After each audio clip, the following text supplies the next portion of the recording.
Hello and welcome to the Monster Mechanics Podcast, where we take creatures of myth and media and see how they can be improved. I am your host, Scott Paladin, and with me, as always, is my co-host, Zach Jaquays. Hello, hello. And with us today, we have two special guests. We've got Aaron Olson. Hello. And Anna. Hi. And today we are going to be covering Rat Kings. I have to say the bump bump because I've edited it in every time now, and it just feels weird if I don't It's a comfort thing to me now. Yeah, that's how we know we've started the episode proper. Okay, Aaron and Anna, can you guys, we'll start with Aaron. Can you guys introduce yourselves and say, a little bit who you are?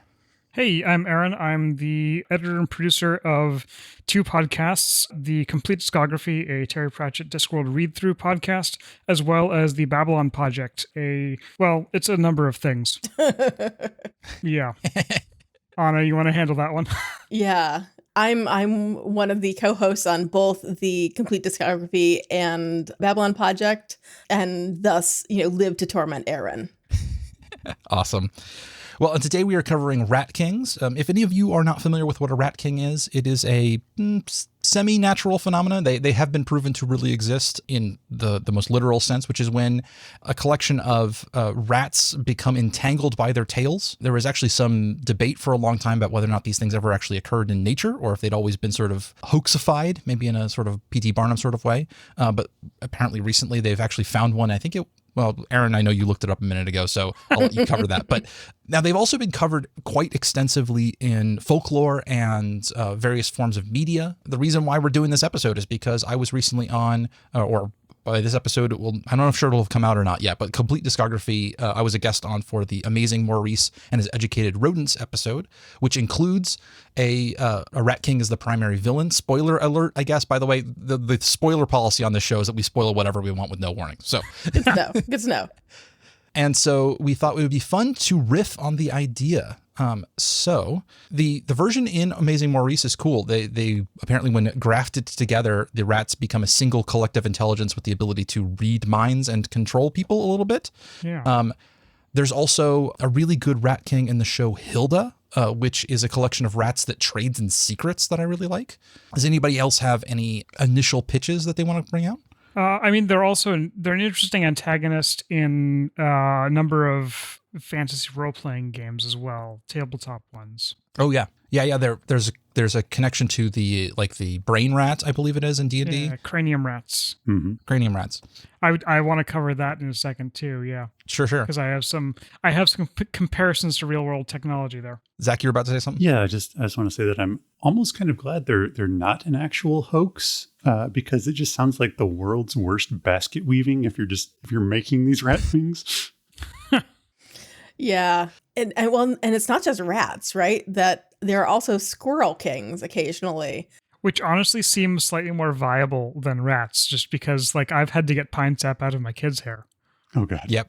You could definitely see how the squirrel tails could get kind of dreadlocked together. Mm-hmm. Yeah. Especially with all that fur on them. Oh, yeah. I mean, it's basically just a mat could connect them. In fact, I saw I think it was a TikTok recently of somebody, he was he's quote unquote saving a squirrel, and he got halfway through untangling it from some leaves or whatever and found another squirrel. Oh gosh. But yeah, you could definitely see how that would work. If we're talking about how to remix them, I definitely like the sort of collective intelligence idea. We're big on hive minds here. So if we can get into a hive mind, we won't kick a hive mind out of bed for eating crackers, that's for sure. It's been a while since we've done a hive mind. Yeah. Yeah. I mean, I think the bigger question is, what place do we want them to fit in the story? Because I'm coming at this from the Terry Pratchett angle, where narrativium and story is really important. Where does the Rat King fit in the story is the question. Because on the reread, one of my thoughts was, this is sort of a Borg queen almost. Mm-hmm. Oh yeah, for sure. The collective. It'd be interesting to have them as a more neutral kind of force in a story. Mm. Something that maybe is not a straight out villain, but something that can be bargained with and utilized or dealt with in a sort of naturalistic, like a bargain or something like that, where you can go to them and they'll be an ally or an enemy depending on what their motives are, or depending on what you have to offer maybe. Yeah, I mean, fundamentally they're almost a fantasy version of a bootstrapped AI or AGI. Yeah. Right. So having that alien intelligence, I think, is really crucial. And thinking about like what would intelligence be when it is parallelized, right? That it would be fairly fundamentally different from one mind working in one path. Because humans are not very good at parallelizing their thoughts. I mean, they're terrible at it. Yeah. And different priorities in terms of sense and stuff like that. Yeah, I mean, Rat King is basically a Beowulf cluster. Yeah. If anybody doesn't know what a Beowulf cluster is, it's a distributed computing term for a bunch of small clients being sort of roped together to do little parts of a larger task. Yeah, specifically a group of commercial grade computers that you network into a single entity. In fact, it might even have more in common with a Raspberry Pi cluster specifically, which I only bring up because I love the fact that a Raspberry Pi cluster is called a Bramble. Oh, I love that. That's great. So this is our Raspberry Pi. This is my main contribution to this podcast, is just bad jokes. That's a really good pun, though. Literally the worst pie. Okay, so if we're thinking about that sort of distributed nature of a rat king, or maybe just a blank king, like maybe it's a not rat specific process or emergent behavior. If it's something that like can happen with other creatures, that would be also interesting, or maybe it can integrate more of them. We have to start thinking about, is the physical connection necessary? That the traditional visual of a rat king is joined by their tails. In fact, they were often displayed in like a big circle, which is an interesting image, but isn't necessarily the most physically useful creature in the world. Like that thing's going to have a lot of trouble getting around. Well, and that was one of the points in The Amazing Maurice, because, with the question of like, well, if you have a rat king, like, how's it going to move? Because all the rats are going to be pulling in different directions. And that's all, having to negotiate quite a few more legs than they used to have. Yeah. Well, and that's one of the things that I've been kind of seeing in kind of by vague Googlings in preparation for this, is that it sounds like one of the plausible theories for how these things can arise is that, the rats pulling in the different directions is what tightens the knot and makes it, the tails become glued together, something like that. But then it's the movement of the rats trying to get apart from each other that actually, snugs it up. Yeah. The thing is, I don't normally do content warnings, but I will put a note here because I'm about to say something that's kind of gruesome. I have had rats before as pets, and so I know a little bit about their tails are not sufficiently flexible that you really could tie them together. They would have to be sort of glued together. And unfortunately, one of the things that you have to worry about with rat tails is degloving. It's not uncommon for basically everything to come off the bone on a rat tail if it's tugged too hard. It's one of the reasons why you should never pick up a mouse or a rat by the tip of its tail. Base of its tail is usually okay, but definitely don't grab it by like midway through the tail. And so that just got brought up by the previous thing, and I had to mention it just because it's awful. But yeah, so there would have to be some sort of glue or something adhering them together. I wonder if they could be bound together not by a physical, like a physical glue or being tied together physically, but rather that they have to stay in a cluster in order to stay part of the hive mind, maybe? So, cranium rats. Yes. Okay. Where Rat King is a LAN party, cranium rats are Internet of Things. Okay. D&D folks, don't yell at me. I only vaguely understand this. I was talking to a friend, Dylan, a bit ago about this. And yeah, it's that similar like networked intelligence, except over the wireless area network. And I'm thinking specifically a little bit about, if we're talking about wireless networking too, I'm thinking about the difference between like a spoke and wheel version of a network or a mesh network. Interesting. Yeah, exactly. Whereby the more clients that you have, they can in themselves extend the range. So you're saying that cranium rats are a Zigbee network then? Yeah, pretty much. I was thinking Z-Wave actually, but yeah, totally. So can I control them with the Hue app? Only if you've got a bridge. We've Internet of Things home automation jokes are like a very narrow audience that we are laser targeting at that point. Okay, so what if they are essentially the emergent process of something like a Rat King is like could it be a meme, or could it be software that you load onto a brain that sort of hijacks it? Interesting. Yeah, like and like sort of repurposes the hardware. the mimetic virus in Snow Crash. Yes, very much like the mimetic virus in Snow Crash. Yeah, I dig it. So that makes me think of the idea that maybe it was designed like this is a meme virus that somebody wrote, a sort of brain hacker that maybe got out of control. I kind of like that idea where it's something that got itself out into the wild and was able to propagate outside of the control of its originator. Because I love the idea of a guy, a wizard sitting alone in his room writing out code that's meant to be run on brains. Well, I mean, home automation. Yeah. Yeah. Have the rats doing all the things in your house.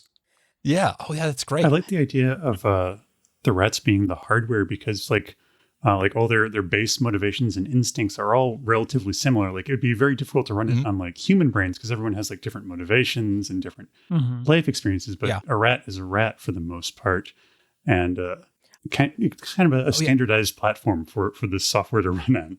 Yeah. Maybe like you could see somebody working their way up from less complex creatures to more complex creatures. Like you start off with, earthworms or cockroaches, and then you move your way up the complexity of the neuro system. But they're also porting your code from an arthropod or arthropod to a mammal is like a huge deal because you got to refactor everything for the new substrate. Different amount of legs. Yeah. So maybe that's where the they thought that the code controlling those extra two legs was just going to be in the junk file, but instead it created this emergent bootstrap lever. Yeah, maybe. Or like it's got he's got something that was running in a buffer or something that like just immediately, like the moment that you get enough of them together with enough extra processing power that it allows it to sort of bootstrap itself into sentience. I love that. Interesting. Well, and that's actually it's interesting because in the Amazing Worries, the Rat King has control over the other rats and to a certain extent humans, which is fascinating with the idea of like riffing off of the hub versus the outer devices, that the Rat King itself is sort of functioning as the hub, and then it's got all of the other rats that it can see through their eyes. It can control them. It's not that the other rats are kind of choosing to serve it in some way, that they're part of the Rat King's consciousness and very much. Well, and you could also go the angle where, because this thing was it's just an AI running on some meat hardware, it might have a similar sort of modus operandi as a hacker, where like it's sort of doing a penetration of a mind as it sort of interacts with it over time. And then as it finds cracks in your defenses, it starts to load its own software on you and slowly subsume you and like compromise your own brain. And eventually you become part of the Rat King. Yeah, it was a pest control measure because it was, port scanning all of the local vermin constantly. Yeah. Oh, and interesting because I have a rat related thought with that, because I mean, hopefully it's not coming through the mic too much, but I have, my cat yowling in the background because he wants to go outside and eat bees. But toxoplasmosis, right? Which is a parasite that infects the brains of mice and I believe also rats and humans. Oh yeah, that too. Because it mostly wants to be inside of cats. Yeah. And the way that you go from one cat to another cat is to be in a mouse that gets eaten by the cat. And that it radically alters the behavior of the rodents infected with it. Yeah. Or even going so far as to talk about I cannot remember the name of the fungus that infects ants, so they can do the same thing, right? Oh yeah, like the zombie ant fungus. Talking about cordyceps? Yeah, cordyceps. Thank you, Zach. Which is just awful. Everything about cordyceps is the worst. But yeah, a meme version of cordyceps. I like it potentially being a fungal infection, though, because there is all this increasingly pertinent data out there, all this new research out there about like how fungal mats in forests basically farm the trees. So yeah. All of a sudden we're playing Plandemic or whatever. Well, I love the idea of a sort of cordyceps, a mimetic cordyceps, right? Like it's something that it's a program running inside of a brain that then that alters the behavior of one of its nodes such that node commits an act of self-destruction, but in order to further spread the mimetic virus is really cool. Yeah. So something like, I don't know, like it induces behavior, which maybe that to the, you see a rat acting really weird, really aggressive, or maybe it's creepier if it's acting super cute and like friendly and like it's worming its way into a household or something and becomes it becomes a pet. Like it allows itself to be quote unquote domesticated, but what it's really doing is it's installed a node inside of your house to pen test all of your brains and then slowly subsume everybody. Oh, that's terrifying. Yeah, that's awful. A deeply awful honeypot. Yeah. Yeah. I wonder if you could. I mean, we're deep into hacker territory too. I wonder if at some point when you've got the network large enough, if you can DDoS somebody just with a lot of different brains. This is also making me think of. Have any of you watched Sense8? No. No. Oh, interesting. I would definitely recommend it. It's related to BabPod. It's also a show where one of the showrunners was JMS, along with the Wachowskis. Yeah. And the primary premise is that there's a subset of humans who will be linked together mentally. Mm-hmm. And this can be across the world. So it's not like siblings that are linked together or, other sorts of Gestalt consciousness. But, you have 8 people across the world who all come together as not one consciousness, but can communicate and share experiences and stuff like that. It's a brain group chat. Yeah. And the show explains it as not as like it uses cycelium instead of mycelium, that it's sort of a similar sort of network. The idea that there being like this kind of psychic network across the world and people will link into it. Yeah. Yeah. Or this idea feels very fantasy world to me. And it wouldn't be hard to imagine a fantasy world where like there's a parallel dimension of the mind or something like that, where most of this is going on and that people's brains sort of interact with, but aren't necessarily used to knowing about. Like there's like an upper level of reality or something like that, or a lower level, which is about consciousness and dreams and stuff like that. Because a Rat King invading your dreams would be a really good horror element to throw in, or a way to interact with it. That'd be pretty cool. That'd be great. Yeah, something you mentioned with the DDoS aspect of it. I love the idea of like a group of like a Rat King, like sort of like moving into like your home or your basement or something, and like shutting down like the higher consciousness of like the humans who live there, either to like make them ignore them or like possibly just to like kill them so that they can harvest the humans as food. To feed the network. Yeah, that could be its most aggressive attack, is to just use like, so if we assume that in this sort of fantasy world where everything interacts with the I don't know, the Higgs, the boson field of the mind, right? Like whatever it is that causes that consciousness is a particle of, that everything is a little bit psychic in this way, but most things haven't like got the wherewithal or the skills to use it. And so what our Rat King is doing is utilizing the small amount of psychic power that a lot of creatures have to then bring that point bear onto a more powerful target and like shut them down just by like flooding them with, telepathic waves or something like that. I love that. That's great. Oh, this brings me like, because we're just ranging all over the place now. I'm thinking about, do you got I can't remember the technical term. I think it's a phased angle radio array. It's one of the tools that like Starlink uses for angling the radio waves out of their telescope dishes.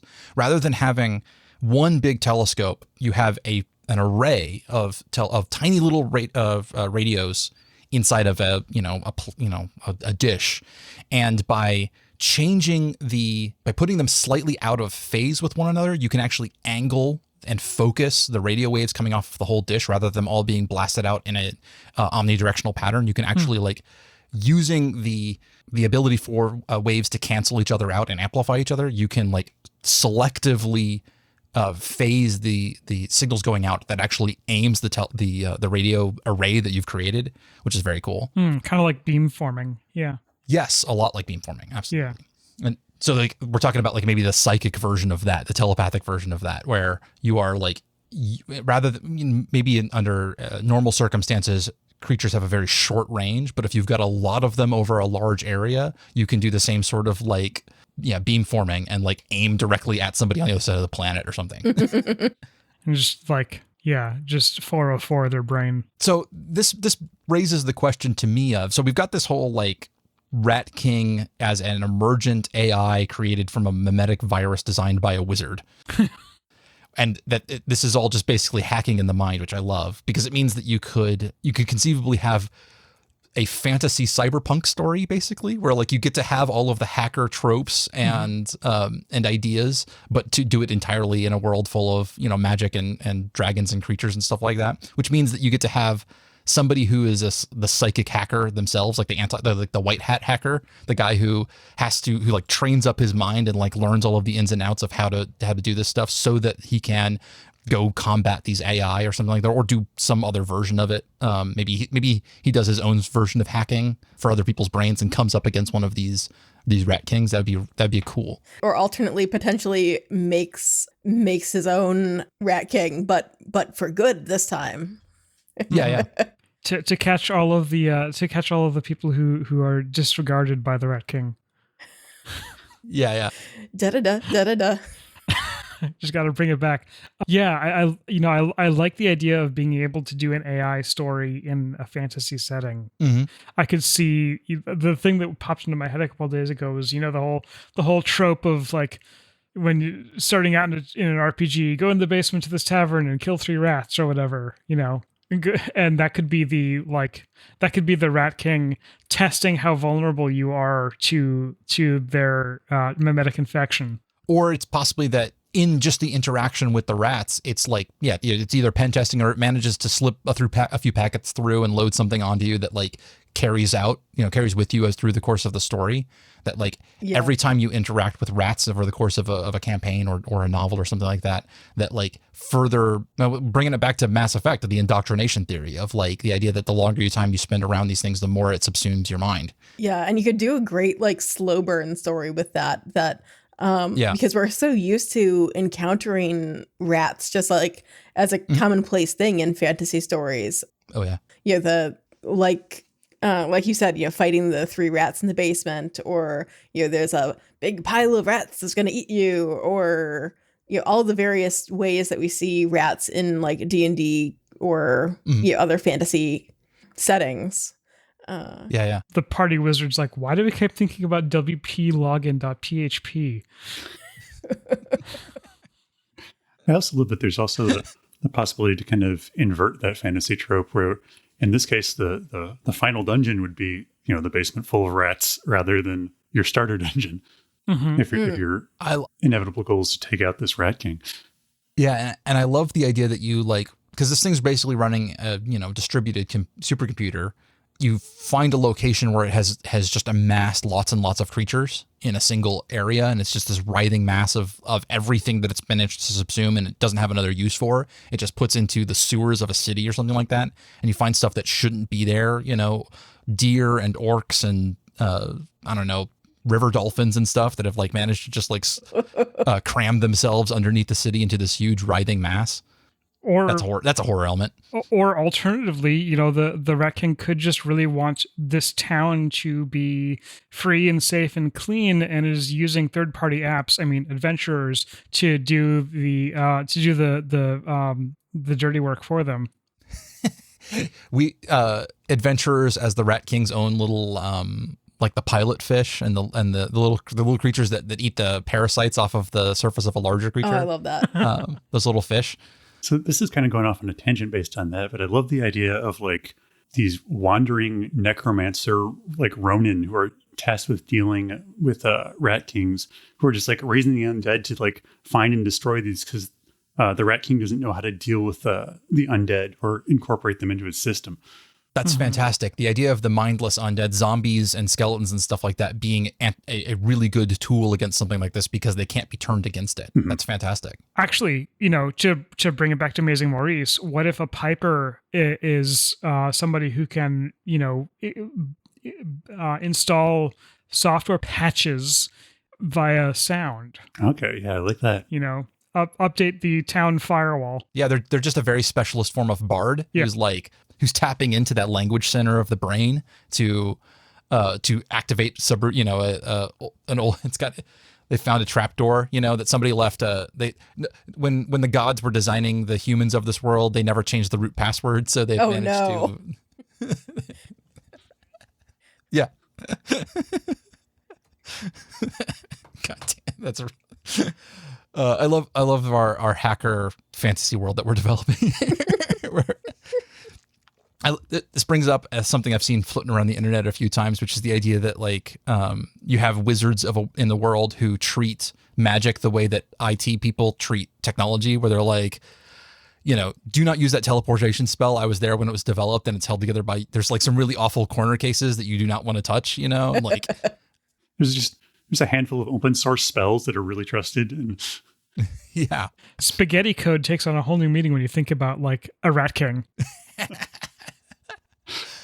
Or I don't have any magic in my. He's really weird because he doesn't have any magic in his house except for one runic circle that he keeps a gun next to in case it fires up. Oh, that trope. Yeah. I keep deleting this one rat and all of my network breaks. How I'm thinking of you having a network of seeing crystals or something like that, but they're not allowed to connect to any sort of seeing crystal outside because that's how you get a Palantir. Mm-hmm. Yeah, I've got to keep my crystal ball air gapped, otherwise it might be suspect. That's what the steel wool in the walls are for.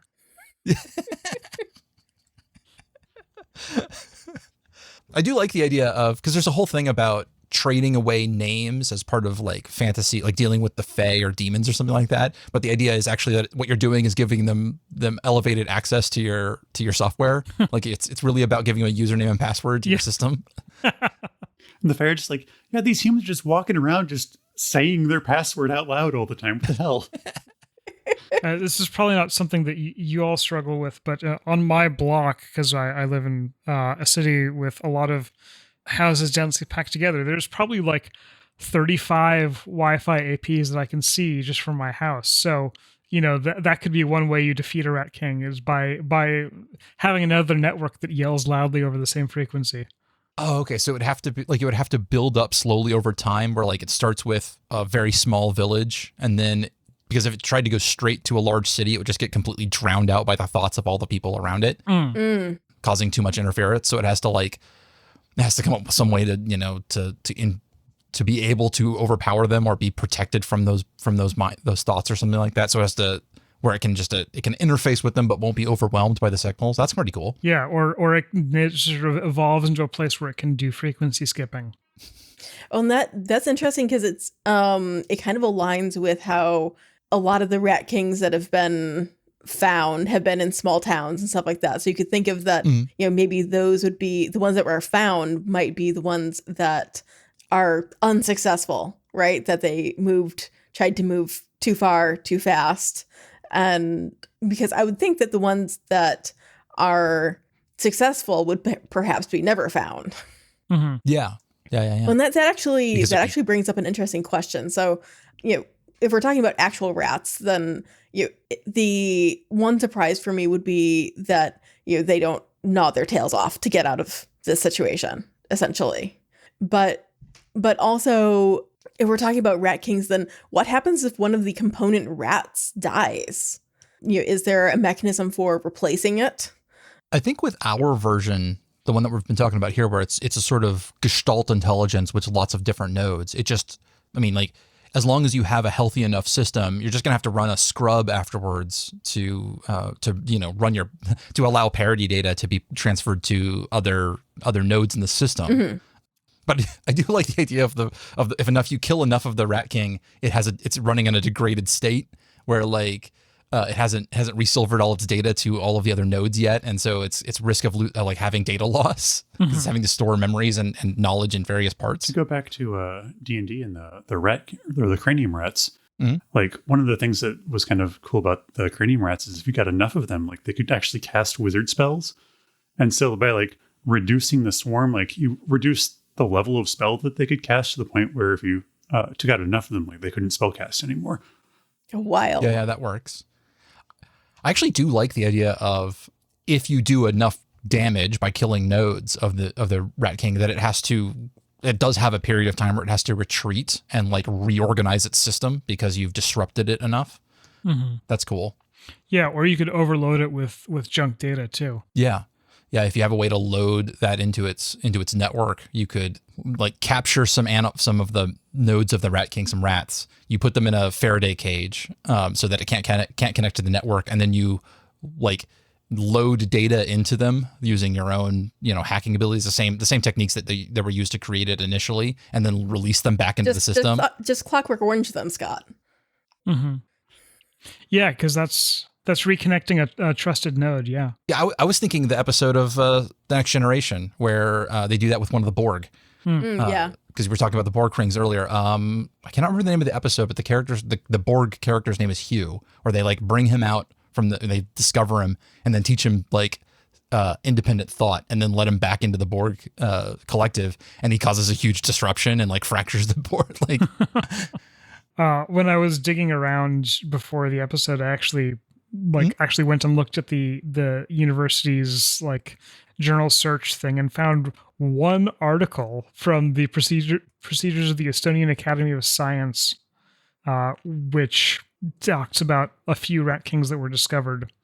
And their claim is that the farmer knew nothing about Rat Kings, the one who found them. So it couldn't have been something that he did, which, I mean, eyebrows raised, but... Yeah, when you gotta accept people's word for it that they don't know. But like, it's one of those things. I actually kind of like the version of the legend where we don't really know if they're real or not, if there's something that actually happens, or if it's just something humans have continually created over time. Mm-hmm. Because if it is something that humans just do because they know about it, then it is a true meme. It's something that like somebody hears about, and so they make one, and that perpetuates the idea as real, which is very interesting to me. And the idea that like we don't know if it is a naturally occurring phenomenon or just a meme is kind of fun.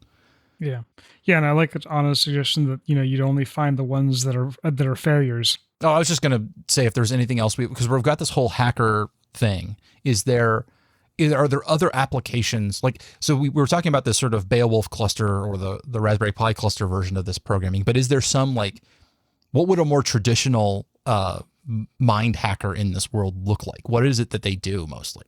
Like we were talking about one offshoot of this sort of magical, brain reprogramming system, but like that doesn't necessarily have to be the only way that magic is used. I like the idea that it's maybe like sort of this world's version of like the cleric, like casting like lesser restoration or something, or like if someone has like a mental illness or whatever, like the way they try to fix that is by going in and, altering that mind state.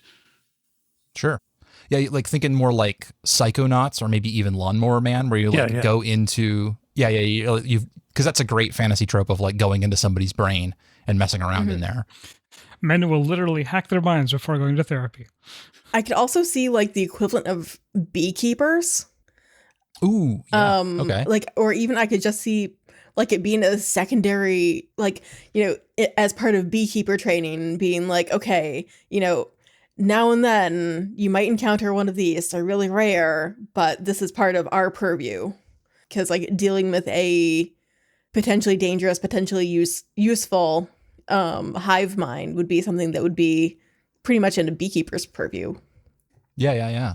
So it might be like maybe they don't even do like because the beekeepers aren't like spending most of their time trying to like get bees to, I don't know, turn their lights on and off. Right. Like they're not really trying to use them. They're mostly just trying to improve the quality of their of bees, their honey and the wax, and also using them for fertilizing lawns or crops and things like that.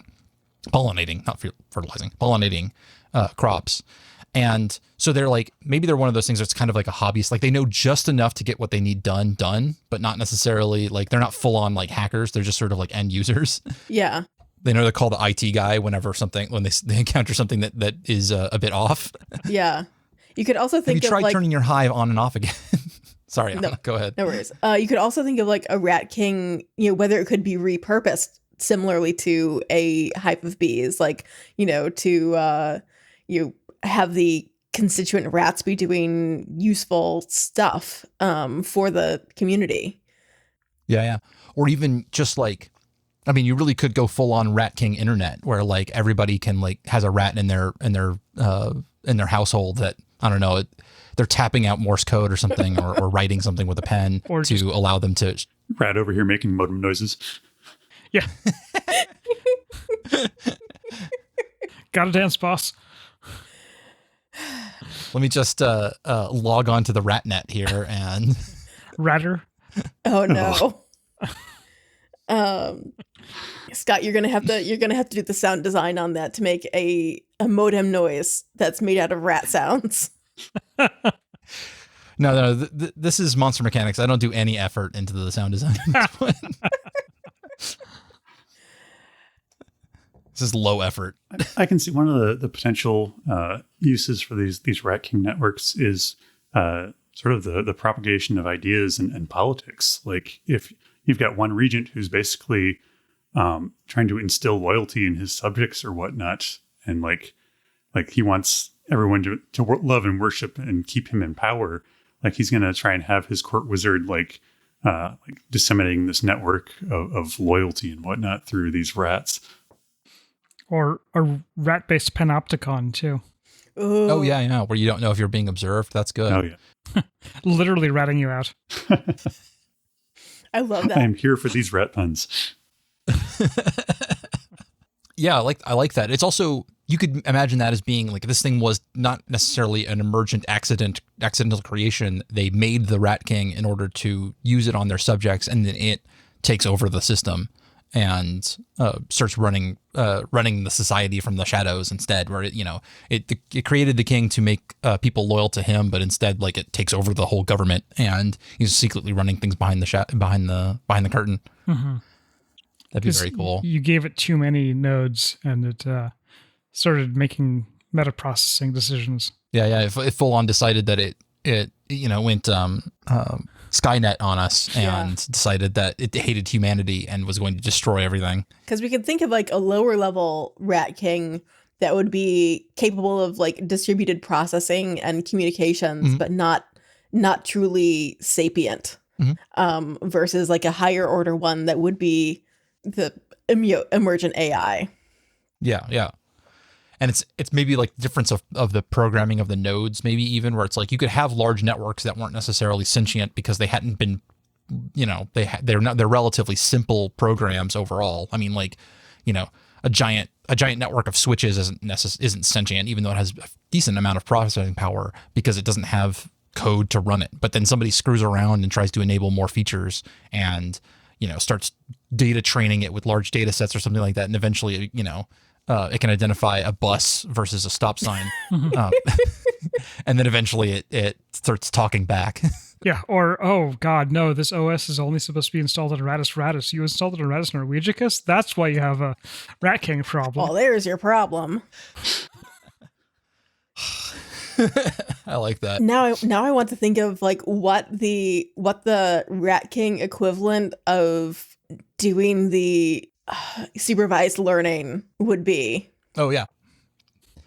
Yeah. Well, you have to have rats that train other rats and rats that test other rats. And so you see them running around with little note cards like, is this a, can you recognize these squirrely letters? Can you recognize, Or it could be like, the people who have the like air quotes speech buttons for their pets, where like you train your pet to press, this button for like food and this button for like out and this button for angry and this button for pets.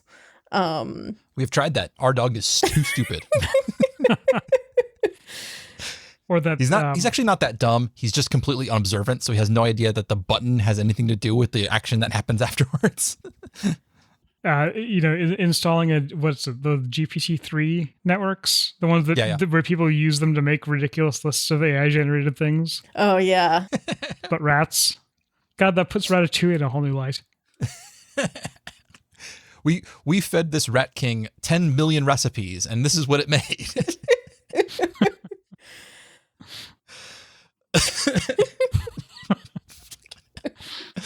I would like to point out that you're thinking of Ratatouille, but that's actually Ratatouille's monster.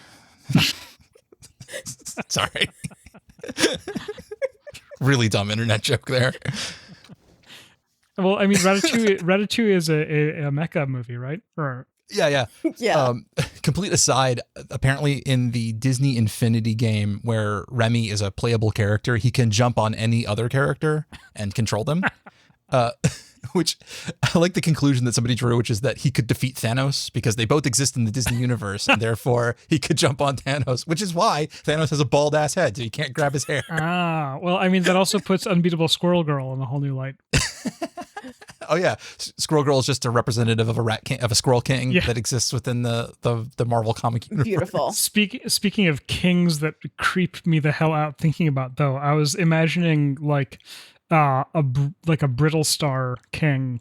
Oh yeah, oh dude, sea creatures are the worst, man. That's just for you, Jude. Like, it's one of those things where, like, no matter how awful you think you've thought of a creature or a monster or whatever, there exists something at the bottom of Earth's ocean that is far worse. You have those tube worms that live around vents and stuff, and you've got the roundworms that burrow into whale carcasses, turn them into a writhing mass. Yep. Or the bobbit worms. Oh yeah. Oh, actually, though, I love the idea. This is getting into Descent into Midnight territory, but I love the idea of those scrimshaw worms or whatever they're called, creating this pocket of a networked intelligence very briefly, and sort of parallel to the Douglas Adams whale suddenly getting intelligence. It's this little pocket of sudden sapience down in the dark. Ooh, and since our version of this can cross species boundaries, you could imagine as a whale fall, where a whale hits the bottom of the ocean and suddenly lots of creatures spring up out of nowhere, it seems, to devour it. Oh no, do we have a hagfish king now? Yeah, well, I was just saying, like, you could have like the mind of a whale fall like develop over time, and then when it's all consumed, it has to break itself apart to go find other food. Oh, wild. Oh, that's how the mimetic virus escapes in the first place. Yeah. Somebody came too close to a whale fall. Yeah. Maybe they're transporting their Rat King, neatly on a ship or something like that, and it got too close to a whale fall. That's great. I would say the idea of like some wizard like exploring the depths of the ocean and coming back changed. Ooh, that's a good one. Yeah. Well, I think we've done enough riffing around on this idea. We've certainly ranged all over. So we're gonna call it there this week. Aaron, Anna, if people wanted to find you, more of your ideas and voices on the internet, where would they find you? Yeah, so you can find me at the Compleat Discography podcast and the Babylon Project podcast, which is soon pivoting to a AI based new show, since we're just about finished with Babylon 5. So person of interest, and I'm sure that the links for those will be in the show notes.